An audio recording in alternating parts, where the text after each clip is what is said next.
Hello and welcome to another episode of Gemstone Mine. I'm John, and today we have another lesson from cEDH. cEDH is a metagame within the Commander format that sits at one extreme with highly consistent, highly efficient decks.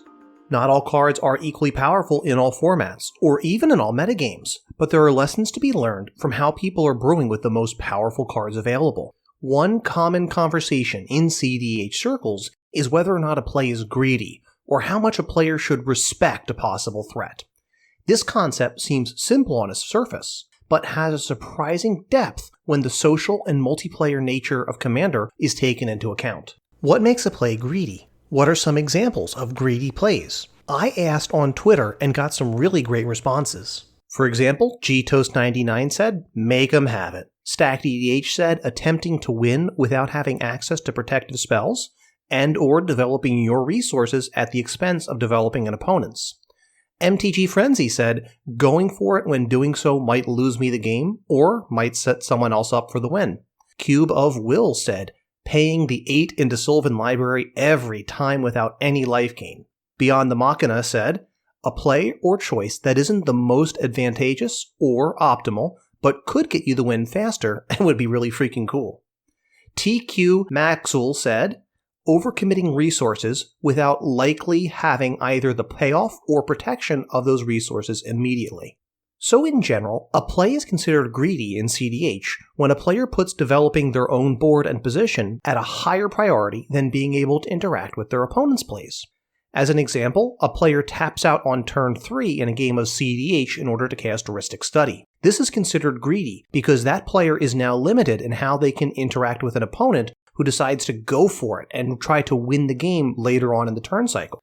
A play could also be considered greedy if you're going for it when trying to win without having a way to actually back up your win. Trying to sneak in a win with ad nauseam when you don't have backup from counterspells, or trying to remove stacks effects and go for the win while feeding an opponent's Mystic Remora to let them draw multiple times. But not every game action taken to advance your own position is considered to be greedy by cEDH players. cEDH has a critical turn somewhere between 2.5 and 3.5, depending on the makeup of the pod. Tapping out earlier to develop resources like mana rocks or draw engines is not generally considered to be greedy because there are very few consistent turn 1 plays which a table would be expected to need to interact with.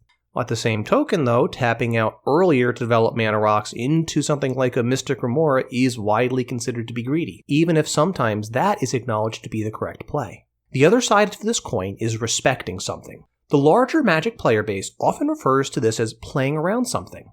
For example, I kept mana open because she had tutored twice and was holding 5 mana up. I had to respect the possibility that she had an ad nauseam ready with protection.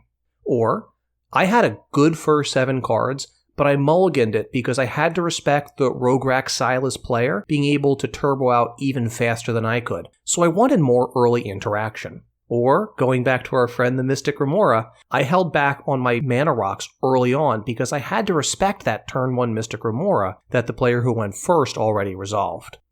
Respecting a threat isn't always the correct play though, particularly if your threat assessment is off. For example, you might fall too far behind if you're the only person on mana rocks and everyone else is playing mana dorks into a turn 1 Mystic Remora.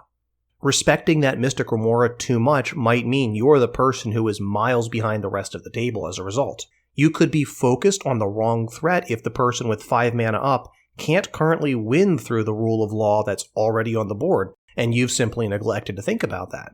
Or you could actually be correct to keep a hand that's half a turn slower than the Turbo Ad Nauseam deck if there are 2 other decks at the table who are already packing a lot of early interaction. As they often say, the early bird gets the worm, but the second mouse gets the cheese. So why are greedy plays often criticized? Players often use this term derisively when discussing plays.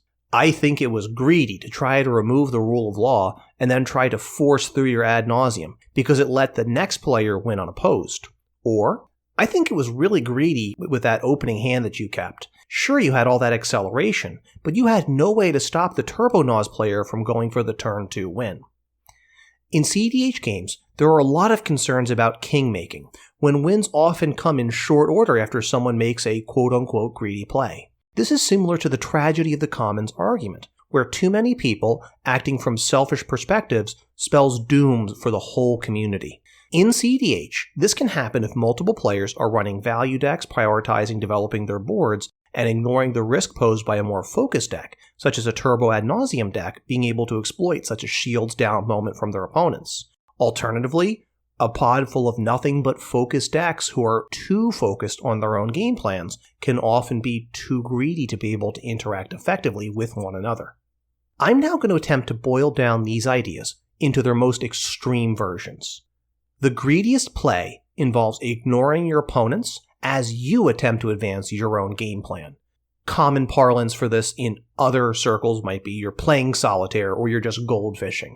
Alternatively, the most respectful play involves foregoing the advancement of your own game plan in favor of being able to interact with your opponent's threats. I recognize that there are likely to be very few cases which really do fall into one or the other of these extremes. In most cases, it's going to fall somewhere in the middle. It might lean more heavily in one direction or another, but it can often be difficult to determine at the moment which extreme it's on. Outside of cEDH, I think this model holds up fairly well. Stacked EDH had another great comment on Twitter, specifically about Casual Commander. Committing most of your resources to the board without having access to protective spells or recursion would be considered greedy. Playing out your hand of synergistic creatures without respecting the possibility of a board wipe, that's a greedy play, and something that we often see in casual games. Similarly, a mill deck trying to mill the table out without respecting the Muldrotha player's game plan, that's also a potentially greedy play. Paying 30 life into black card draw effects and Sylvan Library without respecting the Reese the Redeemed player's token army is a series of greedy plays. At the same time, you can still lose just as easily by respecting every threat and never taking the proactive or greedy approach to advance your own game plan.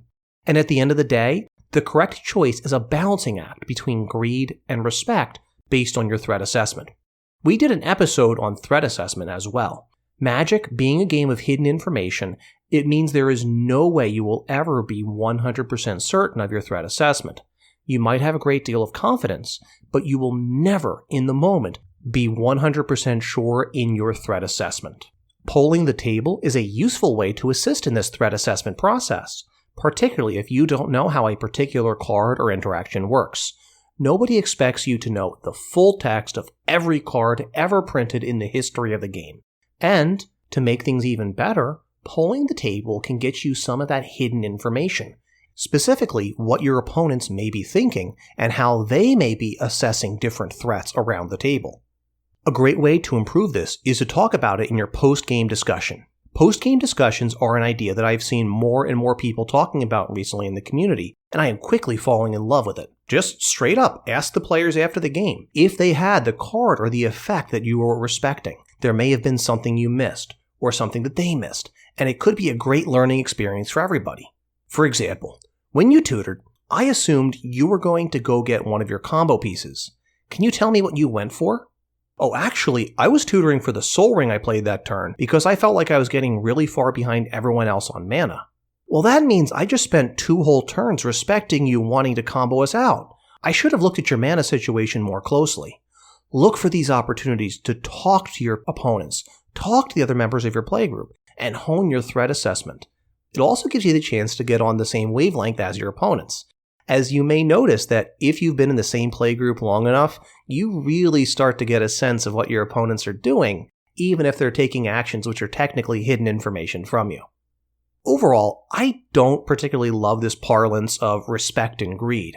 There are a lot of generally negative connotations with the word greed, and generally positive connotations with the word respect.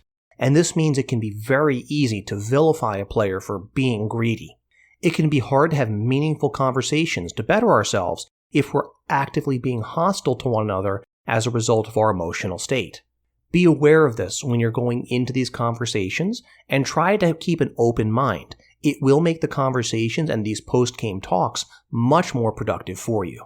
Most of all, though, I'm eager to hear from more of you. What are some of the greedy plays you've pulled off, or the times that you've played around a threat by giving it the proper respect?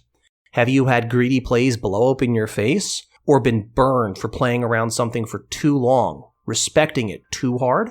Let us know in the comments on YouTube, where we are Gemstone Mine Podcast. You can add us on Twitter, where we are Gemstone Mine MTG, or email us, gemstoneminepodcast@gmail.com. Until next time, I'm John, and this is Gemstone Mine.